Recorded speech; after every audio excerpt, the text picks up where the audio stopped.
Antes de empezar la meditación del pasaje de Getsemaní, quiero que se ubiquen geográficamente el proceso, ¿ok? ¿Dónde estamos? Todo esto es el monte de Getsemaní, esa calle no existía. ¿Ok? Incluso todo este monte es el monte de los olivos. Por eso el Padre Nuestro se enseña en el monte de los olivos. La ascensión es en el monte de los olivos. La asunción de nuestra Madre es en el monte de los olivos. Donde el Señor entra donde se monta en el burrito para entrar en Jerusalén es en el monte de los olivos. No es, este es el jardín de los olivos, pero el monte es toda una montaña, ¿ok? Y vamos a recorrer todo el monte de los olivos hoy. Ahora, este jardín que ustedes están viendo es importantísimo, porque aquí es donde está el Señor con los apóstoles, teniendo unas últimas palabras. Los grandes sermones el Señor los da en la última cena, que lo vamos a meditar cuando vayamos al cenáculo el lunes. Pero aquí Él viene y es aquí donde está con los apóstoles. Oyeron en el Evangelio que le dice, ustedes quédense aquí, que yo me voy a ir a rezar, y llama a Pedro, a Santiago y a Juan. Y se los lleva ¿a dónde? Al jardín que acabamos de ver, ese pequeño, antes de entrar en Getsemaní. O sea, en la piedra, en la iglesia. Los apóstoles, los tres, que siempre habían participado de los momentos más especiales del Señor, los que vieron la transfiguración, los que vieron las resurrecciones. No todos los apóstoles vieron resurrecciones, excepto ellos tres. Los que tenían las confidencias más grandes del Señor, los que habían visto su gloria, a esos tres los lleva ¿a qué? A acompañarlo en el momento de su gran agonía. ¿Y a dónde se quedan ellos tres? En esos árboles que vimos a la entrada. Ese es el jardín donde ellos se quedan, que ahora es como tradición desde que vino Pablo VI, que fue el primer papa que pudo venir después de muchísimos siglos. Él plantó un árbol ahí, y ahora cada papa que visita Tierra Santa planta un árbol en ese jardín. Entonces tenemos que imaginarnos todo lo que está pasando en este lugar. Nosotros somos privilegiados que nos dieron a hacer la reflexión en este lugar, porque en este lugar estaban el resto de los apóstoles. Pero también vamos a ver qué pasa después en este lugar, que si ustedes ven ahí abajo hay una iglesia, y esa es la iglesia de la Asunción, que hay un pasaje por debajo que tiene una capillita que se llama la capillita del prendimiento, donde Jesús fue tomado y ¿cómo se dice? Sí, encadenado para ser llevado, ¿verdad? Entonces veamos qué sucede aquí en Getsemaní. Yo siempre insisto que Getsemaní es la llave que abre a toda la pasión de nuestro Señor, porque como le estaba rezando en la misa, es ahí donde el Señor dice su fiat a la pasión.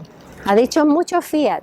Como dice Hebreos, le dijo al Padre, he aquí, yo vengo a servir. Dame un cuerpo que vengo a servir. Getsemaní, este momento, hermanos, traten de entrar en el drama de esa noche. El Señor ha estado en la última cena.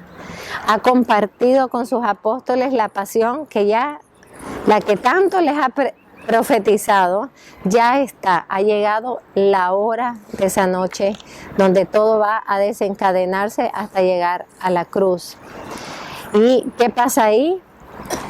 Nos da el gran don de la Eucaristía y del sacerdocio.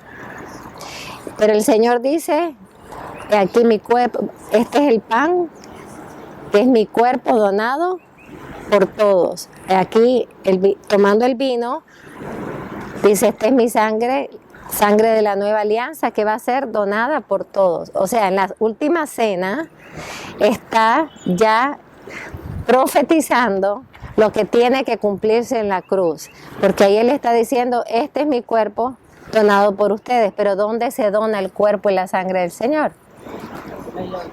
En la cruz. En realidad empieza a donarse desde aquí. Es todo un proceso de donación total de toda su persona. Vamos a leer la Getsemaní. Vemos cómo el Señor en toda su vida, antes de cualquier cosa, ¿qué hacía? Oraba. Oraba y se iba a entrar en perfecta comunión con el Padre. ¿Se acuerdan que en el monte de las tentaciones dice al final que el demonio lo dejó hasta la próxima vez? ¿Cuál es la próxima vez? En esa piedra de Getsemaní que acabamos de estar. ¿Se fijaron en la decoración de la piedra? Está la corona de espinas. ¿Por qué? Porque aquí se la van a poner. Está la corona de espinas. También hay dos. Ahí están los cálices, ¿verdad? Porque ahí fue donde él dijo, Padre, Abba, Abba, le dijo, Abba, que quiere decir papacito. Abba, si es posible, aparta de mí este cáliz, pero no se haga mi voluntad, sino la tuya. Esta es la que leímos hoy. Entonces pusieron alrededor de la piedra cálices, ¿no? ¿Qué animalitos habían al lado de los cálices? Pajaritos. Como diciendo, el pajarito toma del cáliz. Nosotros somos los pajaritos que tomamos del cáliz. ¿Qué hay en las esquinas? Unos cuervos. Y los cuervos son aves de rapiña. Vienen a acabar, a comer, a destruir. Los cuervos son simbólicos de la gran tentación que el demonio le hace al Señor ahí en esa piedra. Entonces, hermanos, leímos hoy que el Señor se va al monte de los olivos con sus discípulos. Ahí les dijo, oren para que puedan hacer frente a la prueba. Cuando el Señor se alejó de ellos como a la distancia de un tiro de piedra, ¿verdad? No es muy lejos del jardín a donde está la piedra. Se arrodilló y suplicó. Aquí vemos al Señor que está con su alma triste, como leímos en el Evangelio. Su alma está triste hasta el punto de morir. ¿Qué clase de tristeza, verdad? No es una simple tristeza. Está sumido en la tristeza hasta el punto de experimentar casi como que está muriendo. Y le dice a ellos, quedaos aquí y velad conmigo. Estad en oración, vigilantes, estad conmigo, apóyenme. Como se acuerdan Moisés, cuando estaba orando por su pueblo, ¿qué pasó? ¿Quiénes estaban sosteniendo sus brazos? Aarón y Josué. Porque cuando él bajaba los brazos, ¿qué pasaba? Perdía el pueblo. Y cuando él los mantenía en alto, el pueblo ganaba. Pues hermanos, Jesús también necesitaba quien le sostuviese su corazón en ese momento de la gran prueba que iba a enfrentar, de todas las tentaciones posibles que el demonio pudiese hacerle.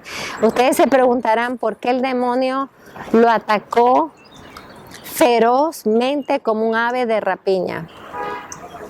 Porque era el último momento que tenía el demonio para evitar que él fuera hacia la cruz para salvarnos. Y todo lo que el demonio quería era evitar que él abrazara el drama de la pasión por amor a nosotros. ¿Cuáles eran las tentaciones? Según muchos místicos, las tentaciones fueron de toda clase. La primera fue en contra del Padre. El Padre te va a abandonar. Esto lo vas a vivir solo, como hombre. No vas a experimentar en ningún momento la presencia del Padre interiormente. Imagínense, va a enfrentar semejante horror del pecado de la humanidad, el rechazo de la humanidad. Y sin embargo, el demonio le dice, tu padre te va a abandonar.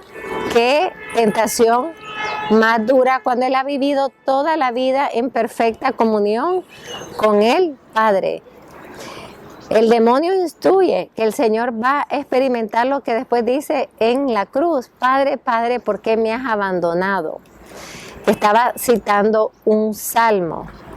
No es que el Padre lo abandone, hermanos. El Padre nunca abandona a Jesús, sino que en la noche oscura, como tiene que estar recogiendo los pecados de la humanidad, el Padre le permite a Jesús sentir lo que siente el alma que está en pecado, que siente la lejanía de Dios.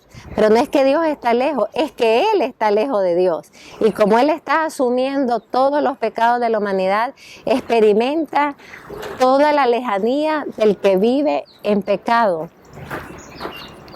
Entonces, el Señor se va, espérense que estoy leyendo de dos apóstoles, evangelistas a la vez. Se adelantó un poco y cayó en tierra. O sea, la manera en que Jesús rezó en esa piedra era completamente postrado sobre esa piedra.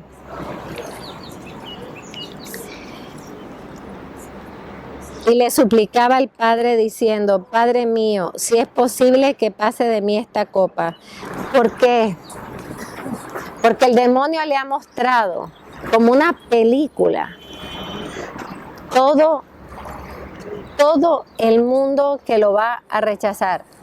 Le ha mostrado todos los que no van a aceptar su amor, todos los que van a rechazar su sacrificio, todos los que van a creer en Él y después lo van a abandonar. O sea, el demonio se dedica a presentarle toda la realidad humana que rechaza a Cristo. Y le dice, tu sacrificio es en vano. Hermanos, ustedes no han sentido a veces que yo que lidio con tantos padres, dice, yo que me he sacrificado toda mi vida por este hijo y mira cómo salió. No hay cosa más dolorosa para el corazón humano que sentir que te has sacrificado tanto y que ese sacrificio no es apreciado, no es valorado, incluso es rechazado. Pues el demonio le dice, no hagas esto. No te sacrifiques tanto por ellos, porque acuérdense que el odio del demonio es contra nosotros. Como él está condenado eternamente, ¿qué es lo que él quiere? Que nosotros también estemos condenados eternamente. Él lo que no quiere es que Dios hecho hombre nos salve. Y Él ya logró descubrir que la salvación va a venir a través de la cruz. Entonces fíjense que lo que quiere evitar es la cruz. Y le dice, tu sacrificio va a ser en vano. Les presenta, piensen en todas las posibilidades de la humanidad, las guerras. No van a creer en la paz. No van a aceptar tu paz, no van a aceptar tus palabras, no van a enseñar no van a entrar en tu reino, no van a creer en las bienaventuranzas, no van a creer en ninguna palabra que han dicho. Le empieza a mostrar todo lo que era el desperdicio de su sacrificio. Pero entonces el Padre interviene. ¿Y qué le muestra el Padre? Solo bien. Todos los que sí van a aceptar su sacrificio, todos los que sí, como nosotros, vamos a creer en Él, con los diferentes grados, le empieza a mostrar los santos, le empieza a mostrar todo lo que son aquellos que aceptan que su sangre caiga sobre ellos. Y aquí viene la gran batalla, el demonio presentando la verdad, los que lo van a rechazar, los que lo van a abandonar, los sacerdotes que dejaban sus vocaciones, los religiosos que dejaban sus vocaciones, los matrimonios que dejaban las vocaciones. Todo pasó en esa noche como una película, hermanos. En esa noche que él tenía que decidir, ¿sigo o no sigo? Y el Padre le decía, sí. Tu sacrificio no es en vano. Pero hermanos, había alguien, una persona que era fundamental para esa opción. ¿Quién creen ustedes que es? La Virgen. ¿Por qué? Siempre. Porque la Virgen fue creada inmaculada. Ella es la Inmaculada Concepción, la vamos a celebrar en unos días, el 8 de diciembre. Y ella es creada inmaculada en virtud del futuro sacrificio de Cristo. O sea, a nosotros nos purificamos y vamos recibiendo la gracia de salvación después de haber nacido con el pecado original.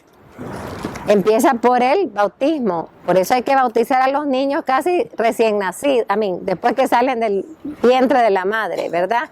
¿Para qué? Para que sean limpiados del pecado original. Les queda la tendencia, esa parte caída, ¿verdad? Esa parte débil, pero ya son liberados del pecado original. Nosotros somos purificados después de nacer. La Virgen fue purificada antes de nacer.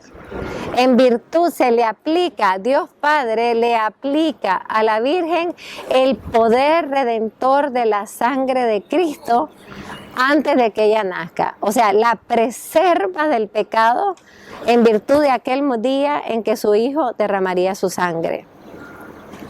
Entonces, estoy segurísima que en medio de aquella batalla, cuando el demonio le presentaba todos los que desperdiciarían su sangre, su sacrificio, sus palabras, su amor, él ¿en qué se sostenía?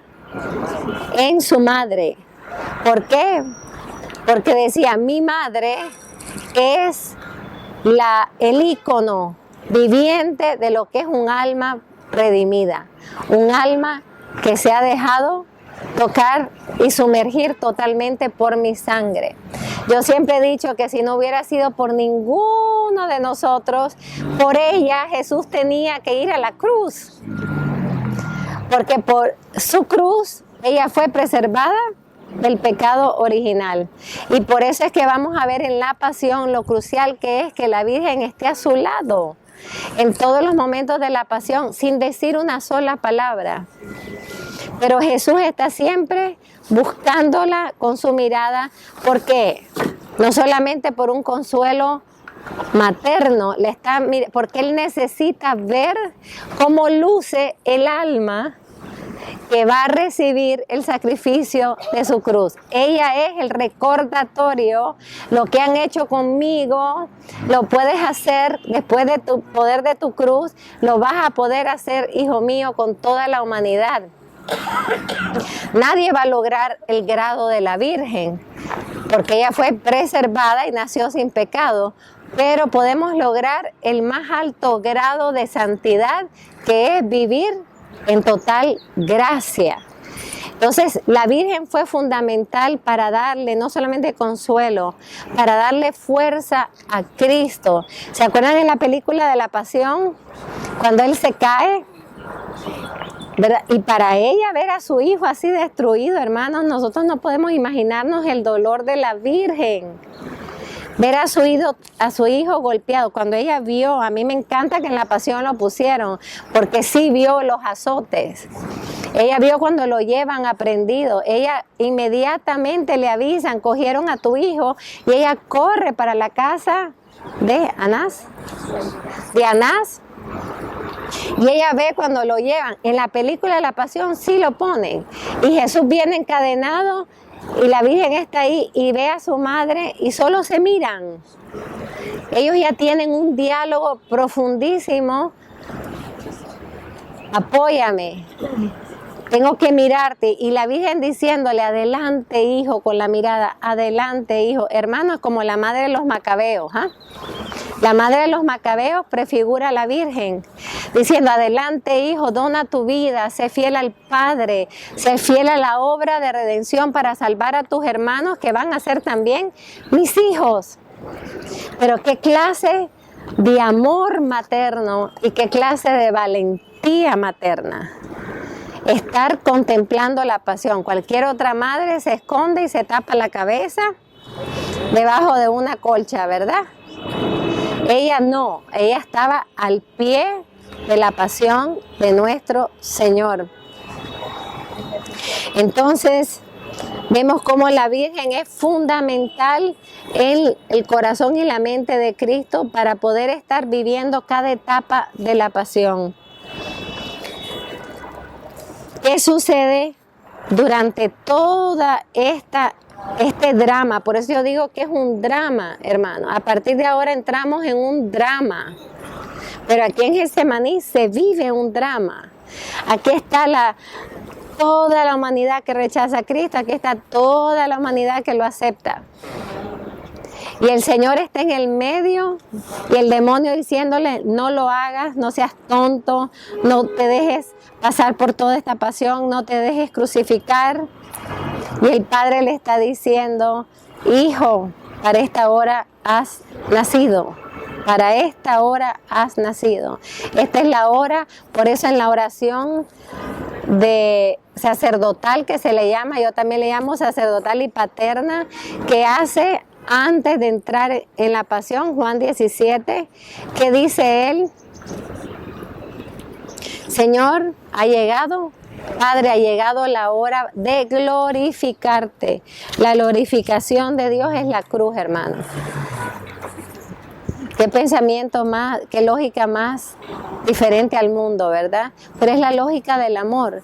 La hora de la gloria de Cristo es la cruz, porque ahí va a manifestarnos que su reino es el reino del amor y que todo lo que Él es amor y que todo lo que el Padre es amor por la humanidad. Entonces el Señor... Es tanta la presión, hermano. No podemos imaginarnos, porque también otra cosa que una vez el Señor me reveló estando aquí, estaba rezando solita en la piedra y empezaron a cantar, ustedes saben quién, esos que cantan y cantan y cantan, que hasta te quita la paz su sonido, ¿verdad? Y yo empecé a sentir la bulla que tuvo el Señor en Getsemaní. O sea, que el demonio no vino solo, vino con una legión de espíritus malignos que le hacían bulla. ¿Bulla para qué? Para atormentarlo. Entre el tormento de ver la realidad humana, también el ruido, la bulla, como la que está pasando ahora. La bulla no te deja ni siquiera tener paz para hacer una decisión. Era atormentado por bullas y bullas y bullas, y tal vez la bulla que causa el pecado, porque el pecado siempre causa un ruido en nuestras almas, un ruido en nuestras relaciones. O sea, el pecado no es silente, solo la gracia, solo la oración es silente, el pecado es bullicioso. Es tanta el drama, hermanos, que ¿qué le pasa a Jesús en esa piedra? Empieza a sudar, pero un sudor que no es de calor nada más, es el sudor de todo un cuerpo que está en batalla, no solamente el alma, su cuerpo. ¿Y por qué su cuerpo está en batalla? ¿Qué es lo que va a entregar? Su cuerpo. Y su cuerpo empieza a reaccionar a esa presión tan alta y empieza a sudar, y de ese sudor, ¿qué sigue? Un sudor de sangre. Entonces tenemos que decir que en Getsemaní, en esa piedra, es el primer lugar donde el Señor derrama su sangre por nosotros. ¿Qué pasa en este drama que Jesús está viviendo? Va a buscar apoyo en sus 3 apóstoles más cercanos, que les había dicho, quédense aquí, oren, estén en vela. ¿Cómo los encuentra? Dormidos, hermano. Como estábamos anoche, ¿verdad? Hasta la que predicaba también estaba dormida. Yo hablé dormida. Vencí 9 etapas de mi vida. Pero, hermanos, los encuentra dormidos y posiblemente con alguna razón estaban cansados.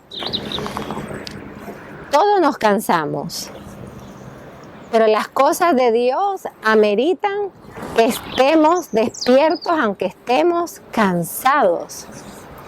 Y el Señor les está diciendo que han llegado a la hora del momento culminante del drama de su sacrificio. No es una hora cualquiera. No se pueden dar el lujo de estar dormidos. Hermanos, ¿cuántas veces nos perdemos cosas importantes por irnos a dormir? Y no es que yo no tenga sueño, si estoy muerta de sueño, pero hermanos, el dormir también es un apetito que hay que dominar. Hay que darle disciplina a nuestro dormir. Porque, ¿qué pasó con estos hombres? ¿Cansados? Sí. Venían de un momento intenso, ¿verdad? En la última cena. Pero el Señor les pidió, estén alertas, en oración y vigilantes. ¿Cuántas veces no se va al Santísimo Sacramento, aunque sea una hora? Porque estamos cansados. Ay, porque llegué tarde del trabajo y estoy cansado. Hermanos, cuando decimos eso, estamos haciendo lo mismo que hicieron los 3 apóstoles. Y el Señor sigue pidiendo, hagan vela, hagan oración, más que nunca lo está pidiendo. Miren, nuestra Madre se aparece por el mundo entero y ¿qué dice? Oren, oren, hagan vigilia, estén atentos. El demonio anda como león rugiente queriendo devorar a todo el que puede. Y hermanos, es verdad. Lo estamos viendo a esa ave de rapiña arrasando por todos lados, en la iglesia, en tu vida, en tu familia, en nuestras comunidades, en nuestras parroquias, en el mundo, en nuestros países. El demonio anda como león rugiente queriendo destruir a la humanidad. Conclusión, yo creo que algo grande viene de Dios, que Él quiere tratar de impedirlo. Y quiere tratar de impedir que el Señor y nuestra Madre tengan colaboradores. Porque solos nunca hacen sus obras. Las hacen con nosotros. Porque nosotros podríamos pensar, ¿y por qué Jesús necesitaba apoyo de estos 3 apóstoles? ¿Verdad? ¿Por qué? Tanto que llegó 3 veces, ya no llegó 4. En la 4ª dijo, aquí esto es batallando yo solo, porque lo necesitaba en su humanidad. Su divinidad no era la que estaba siendo tentada. En el monte de las tentaciones, ¿qué le tentaba? Se actúa como Dios. Era su divinidad la que estaba siendo tentado. Renuncia a ser hombre y actúa como Dios. Y aquí, ¿cuál fue la tentación? Ya me di cuenta que eres Dios hecho hombre, pero eres hombre. Entonces te voy a dar duro en tu humanidad. Porque ¿quién va a sentir los azotes? La humanidad de Cristo. ¿Quién va a sentir la corona de espinas? La humanidad de Cristo. ¿Quién va a cargar la cruz? La humanidad de Cristo, que nunca deja de ser hombre, pero físicamente es el hombre el que está recibiendo toda la fuerza satánica en contra de él a través de diferentes personas, a través de multitudes, a través de aquellos que gritaron crucifíquenle, a través de aquellos que, hermano, pudieron darle 5 latigazos. ¿Cuántos le dieron? 39. ¿Saben cómo le dejaron ese cuerpo? Ya vieron cómo eran los látigos, ¿verdad? Con ganchos que arrancaban la piel. Cómo le golpearon la cara. Cómo le golpearon la cara. Y yo tuve una experiencia aquí en Jerusalén un Viernes Santo donde me dieron con un bastón de madera con toda la fuerza aquí. Y yo venía hablando de los golpes del rostro del Señor y me dieron aquí.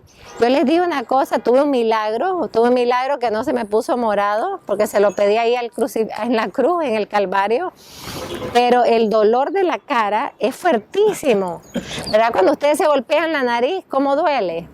Pues al Señor le dislocaron la nariz, al Señor le inflamaron los pómulos de los golpes, le dislocaron quijada. Y cuando le pusieron la corona de espinas, ¿qué le hicieron? Para que se le enterrara bien. Es que no solamente es el mal con toda su fuerza, para que se le enterrara bien la corona de espinas, que las espinas eran de este tamaño, no eran las espinitas chiquititas, eran de este tamaño. Le dieron con un palo sobre la corona para que se le enterrara. Ahí fue donde se le revientan todos los vasos capilares por dentro y por eso los ojos están llenos de sangre. Hermanos, el Señor también está viendo su pasión. Él sabe lo que viene. Él sabe lo que viene. Y tiene que hacer su gran opción. Getsemaní, por eso a mí me conmueve, porque es el lugar de la gran opción de Cristo. A partir de aquí, Él ya se deja llevar como un cordero hacia el matadero, dice Isaías. Va como un cordero manso. ¿Ven la importancia de la mansedumbre? Si el Señor no hubiera sido manso, no somos salvados. Pero a partir de que se hace la opción, aquí el Señor hizo su mayor opción de amor. Es verdad que esto va a pasar, pero por aquellos que crean en mí, por aquellos que reciban mi palabra, por aquellos que sean hijos de mi iglesia, por aquellos que somos, nosotros estamos parte, hermanos. ¿Saben una cosa? Les tengo algo que contar, que Jesús nos vio. Nosotros fuimos parte de esa película porque vio hasta el fin de los tiempos. Así que nos vio aquí sentados hablando de esto, cerquita de Getsemaní. El Señor dijo: Padre, Abba, si es posible, quítame el cáliz. Si es posible. No le dice: quítame el cáliz, por favor. Si es posible, o sea, si hay otra forma de lograrlo, dímelo. Si es posible en tu plan de salvación, quítame el cáliz, pero no se haga mi voluntad, sino la tuya.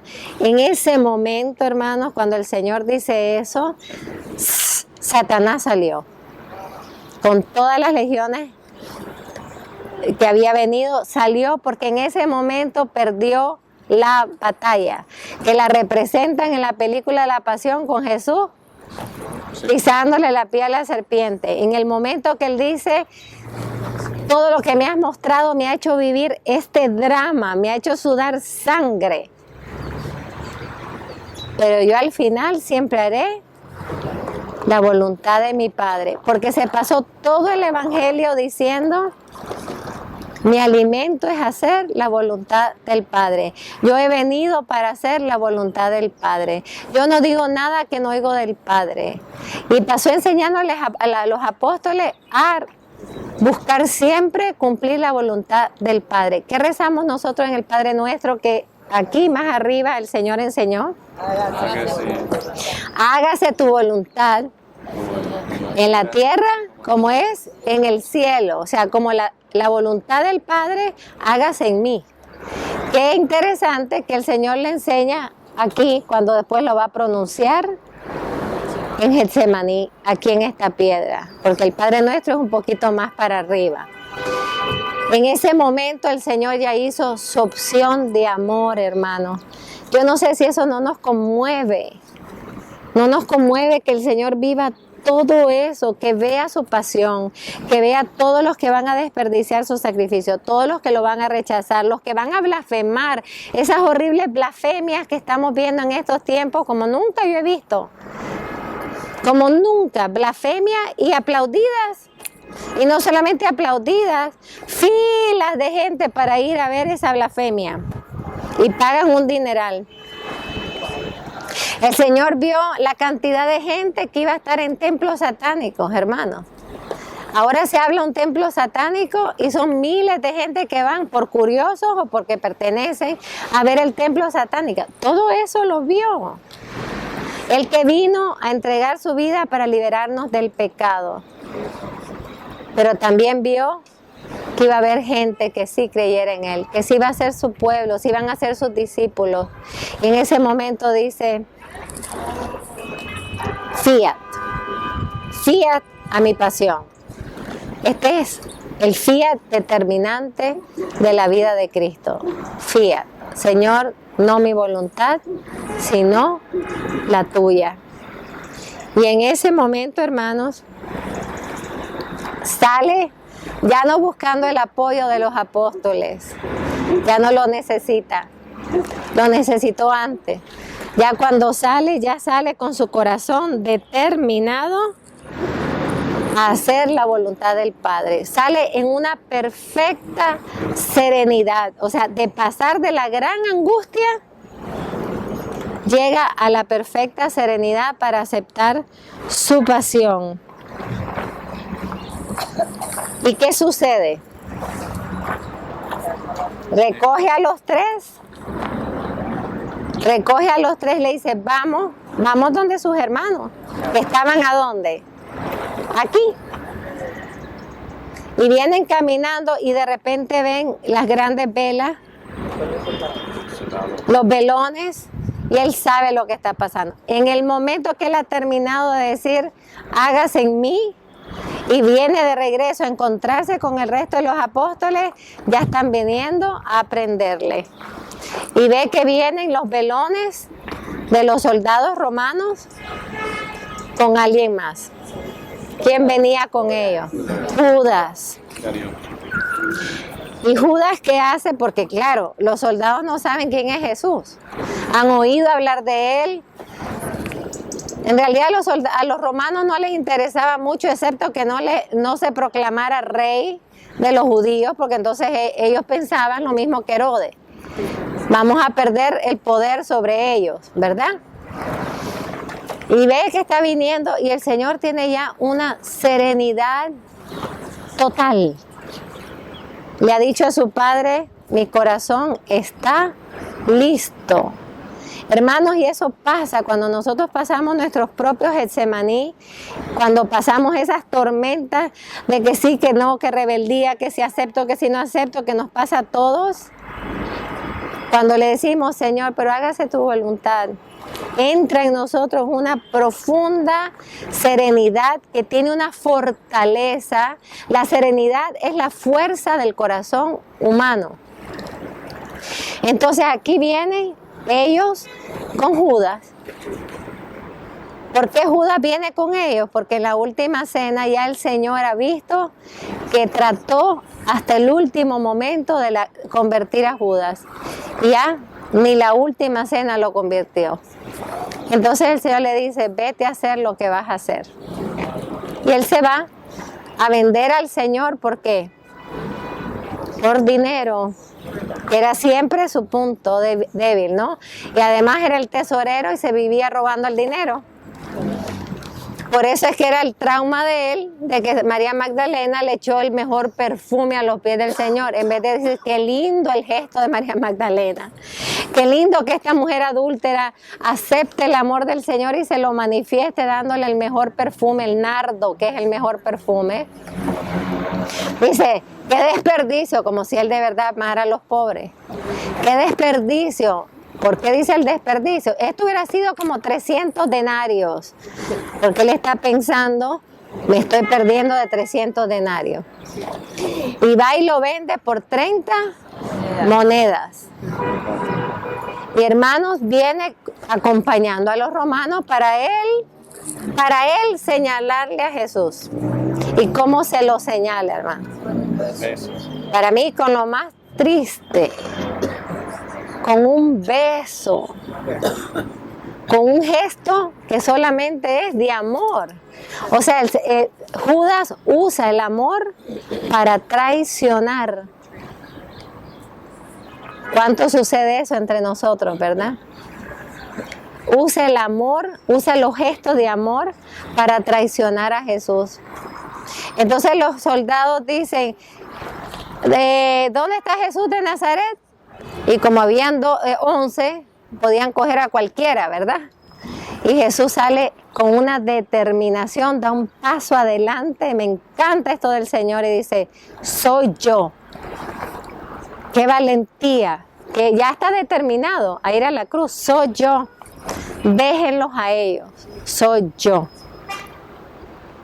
Y Judas antes le ha dado el beso, ¿verdad? Hermanos, qué terrible que quien ha sido tan amado, que quien ha sido dado todas las oportunidades iguales que los otros 12 apóstoles, traicione al Señor. Ahí empieza el corazón de Jesús a ser traspasado. Un apóstol lo ha traicionado. Más tarde Pedro lo va a negar. Eso lo vamos a ver en otro día. Lo va a negar. Pero imagínense el caos en ese momento. Y Pedro, que ustedes saben cómo era, ¿qué hace en ese momento cuando le empiezan a poner las grandes cadenotas al Señor? Y lo encadenan completamente, como para que no pueda moverse. Pedro saca la espada.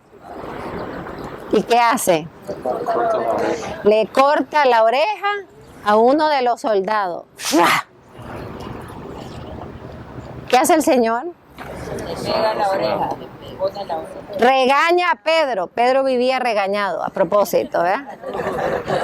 Regaña a Pedro y le dice, el que vive a espada muere a espada. Y el Señor ahí le está diciendo, yo no vine a establecer un reino de violencia. Yo vine a establecer un reino de amor y de paz. Y entonces Pedro, ¿por qué cortó la oreja del soldado? ¿Por falta de amor? No, porque amaba a Jesús. Pero se dan cuenta que él no lo amaba bien. Que por eso es que después lo que veíamos allá, su amor era débil.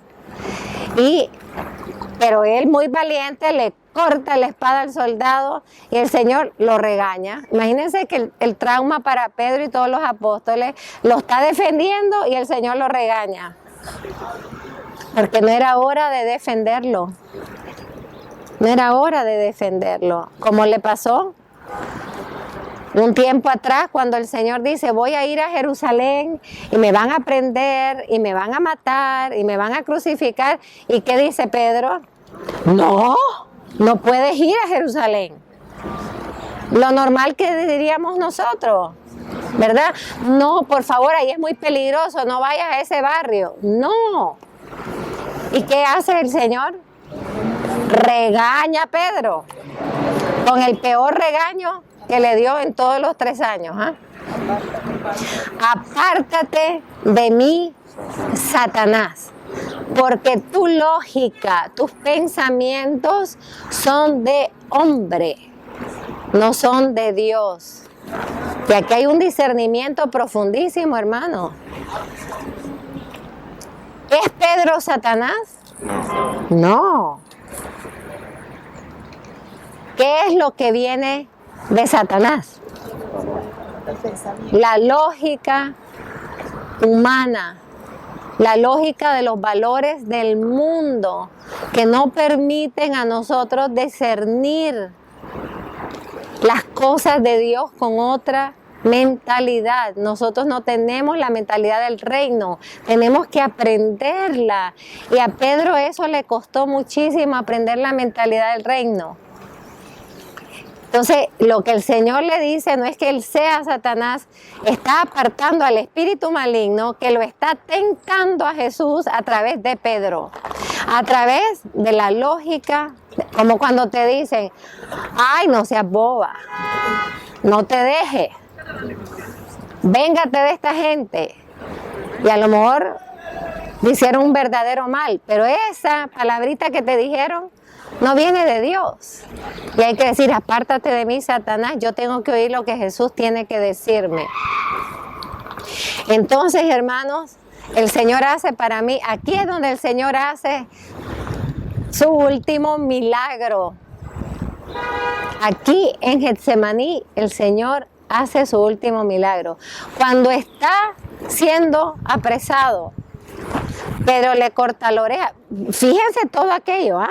Traten de imaginarse en medianoche, los apóstoles todos histéricos, Pedro sacando la espada, le corta la oreja, el Señor lo regaña, el pobre hombre sangrando, tal vez otro diciendo, ¿qué te pasó? ¿Verdad? Todo el revolú que se armó aquí. Y después de regañar a Pedro, el Señor, ¿qué hace? Coge la oreja. Y aquí hace su último milagro. ¿Y contra quién lo hace? ¿A quién se lo hace? A su enemigo. Todo el tiempo le ha pasado haciendo milagros a las multitudes que lo seguían. Aquí le hace un milagro a un enemigo. El Señor coge la oreja. Hay que pensar en eso. Eso pasó aquí, hermano. Y se la pone y se la pega. El susto del soldado, ¿ah? De verse de repente y ver a Jesús, que Jesús le pega la oreja, que Jesús le devuelve el mal que le está haciendo, ¿con qué? Con un bien. Esa es la vida del cristiano. Nosotros no devolvemos mal por mal, sino al mal lo devolvemos con bien. Por eso cuando Jesús dijo, si te golpean una mejilla, con la otra, eso no significa que te dan ahí, como el que me dio con el palo, que dame otra vez, por favor. No, eso no significa eso, ¿verdad? Lo que significa es que cuando me dan con un golpe en una mejilla, yo no golpeo la mejilla del otro.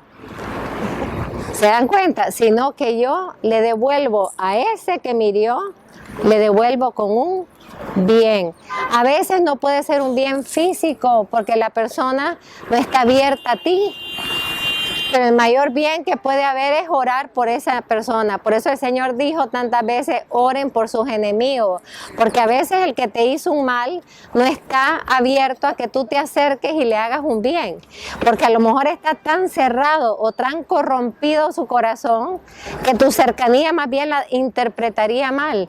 Pero el mejor bien es no hacerle la venganza. Es no retaliate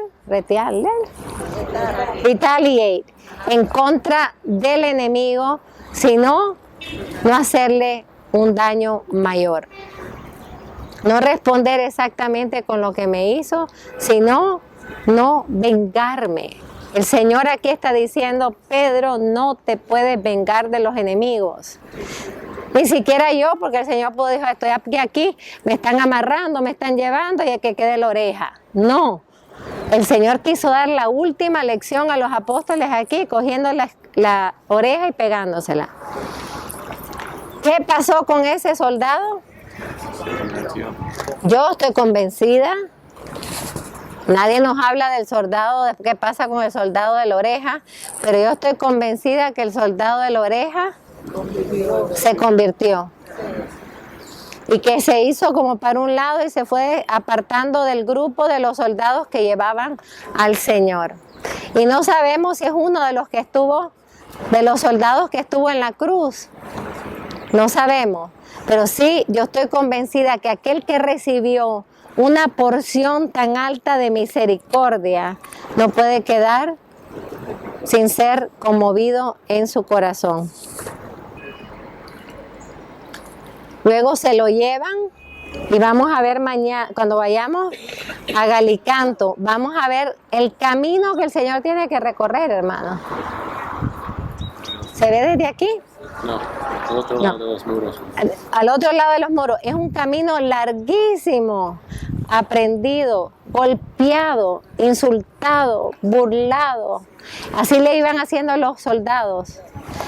E imagínense la gente que miraba esto también, ¿verdad? Y va para la casa de Anás, que es lejos de aquí. En la casa de Anás es donde se da la negación de Pedro.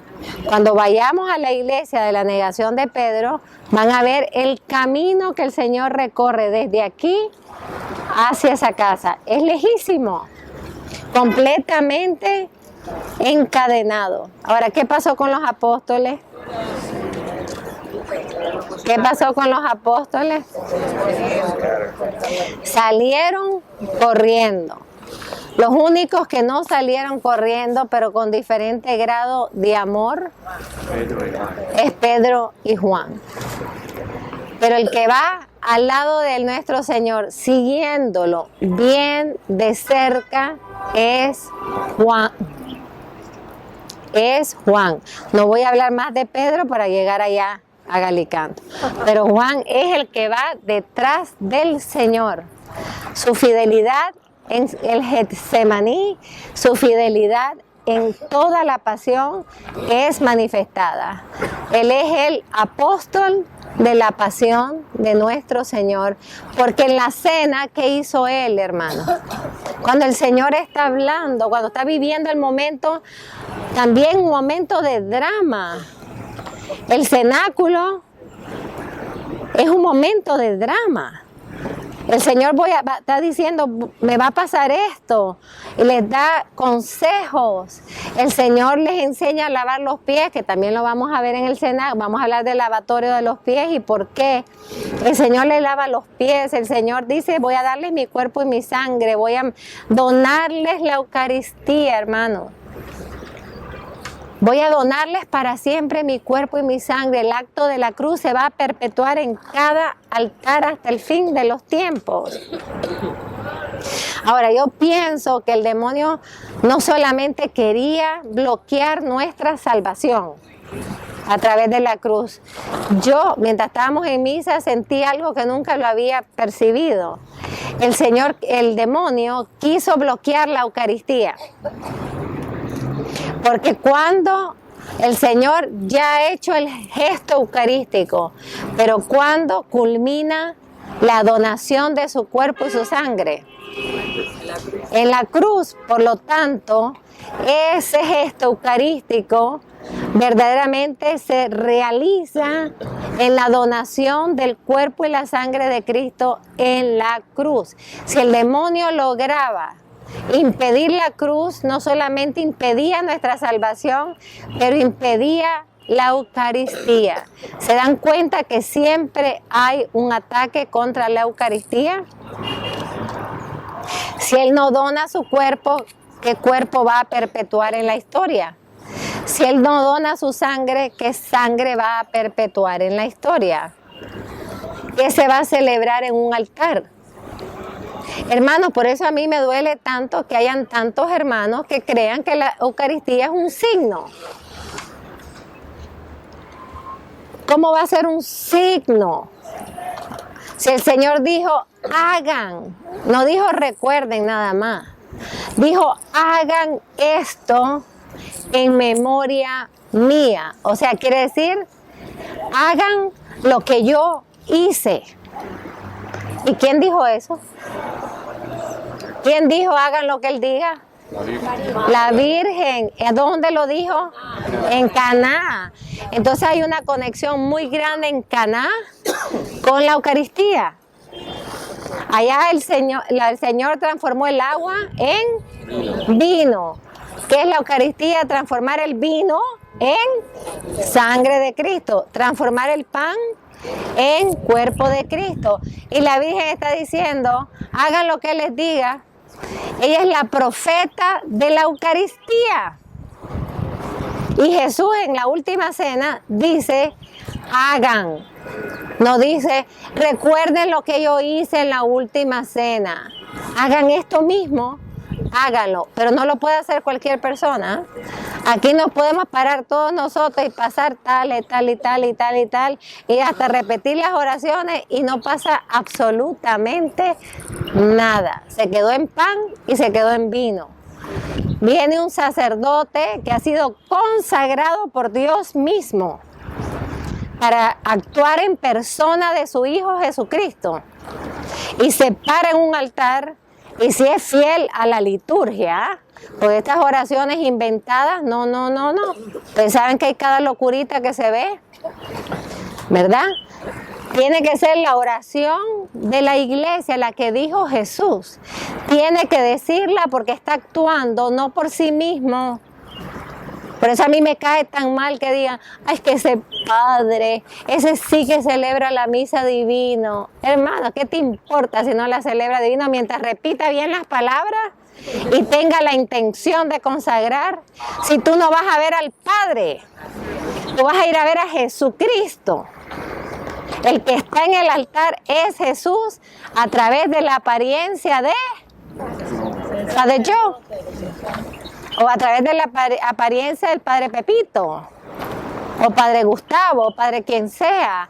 Y cuánta gente se pierde las misas, ay, porque no me gusta ese Padre. Entonces tú no te vas a encontrar con el Padre, te vas a encontrar con Cristo. Ya después que se acabe la misa, mira, vete y ni lo saludas si no quieres. Pero en el altar está uno que actúa en persona de Cristo. En todos los sacramentos los sacerdotes actúan en persona de Cristo. Como la gente que me dice, yo no me confieso con ese padre porque me conoce. Como si él va a decir, ay, mañana fulanita, ayer en el confesionario. Hermanos, ellos no pueden. Tienen el sigilio sacerdotal y además tienen una bendición, ¿verdad, Father John? Que se les olvida todo lo que ustedes dijeron. Es verdad. Y es verdad. Se les olvida, el Señor se los hace porque como todos esos pecados quedan borrados en la memoria del Padre una vez que hay la absolución, Dios no está sacándotelo después. El que te saca los pecados es el demonio. En el sacramento de la confesión, tus pecados quedan borrados en la mente del Padre, pues el Padre les comparte ese don y se les borra de la mente a los sacerdotes también. Pero hermanos, esto es importante porque cuánta gente se confunde. Ay, la Eucaristía es un signo. ¿Y dónde dijo Jesús? Hagan esto en un signo representativo de lo que yo hice en la última cena. No dijo, háganlo en memoria mía. O sea, háganlo exactamente como yo lo hice. ¡Qué privilegio, hermano! Que no se desperdicia la pasión de Cristo, que cada misa es la perpetuación en la historia de la pasión de nuestro Señor, de su pasión, muerte y resurrección. Y que en cada Eucaristía, a través de la consagración que le ha hecho el sacerdote y a esas manos, Él se hace presente para nosotros, para cumplir lo que Él dijo en su última cena, para cumplir lo que dijo siempre: he venido para la salvación de todos. Entonces, hermanos, aquí en Getsemaní sí empieza el drama de la pasión, que también lo vamos a caminar nosotros, el drama de la pasión. Y no podemos verlo como un recuerdo de lo que hizo Jesús. Ese drama continúa y continuará en la historia hasta el fin de los tiempos. Ese drama continúa en el cuerpo místico de Cristo. Ese drama continúa en ti, continúa en tus situaciones. Ese drama continúa en el mundo. El drama entre el pecado, los hijos de Dios y los hijos del demonio. Entre el pecado y entre los que tratamos de vivir en gracia. Entre los que tratamos de vivir el sacramento y los que están en contra de Dios. Los que tratamos de vivir los 10 mandamientos y los que están en contra de los 10 mandamientos. Esa es la gran batalla de nuestro tiempo que Juan Pablo II le llamó la gran confrontación de la historia. Y nos tocó a nosotros vivirla. Dijo, estamos en la gran confrontación entre el evangelio y el anti-evangelio, entre la iglesia y la anti-iglesia, y terminó diciendo entre Cristo y el anticristo. O sea, entre todo lo que es de Cristo y todo lo que se opone a Cristo. Por eso es que yo digo que vivimos en un tiempo de drama. ¿Y cuál es nuestra responsabilidad? No dejar que se desperdicie el sacrificio de nuestro Señor, sino que nosotros lo recojamos en nuestro corazón, como lo recogió la Virgen al pie de la cruz. Por eso en nuestro logo están las manos, como lo recogió la Virgen al pie de la cruz, y también lo tuvieron que haber recogido San Juan y Santa María Magdalena. Y de aquí ya el Señor se va, y eso es otro capítulo que vamos a estudiar. se lo llevan a casa de Anás. Lo reandan para arriba y para abajo para después tirarlo en un pozo que también vamos a bajar a ese pozo. Entonces ahora vamos a regresar a la iglesia y con todo lo que hemos meditado y tomen sus evangelios, oren al Señor. Díganle, Señor, gracias por tu sacrificio, gracias porque aquí optaste por mí. Optaste por salvarme a cuesta de hasta sudar sangre. Y no se les olvide que la sangre preciosísima de Cristo, que tiene poder, se empezó a derramar aquí en la piedra de Getsemaní.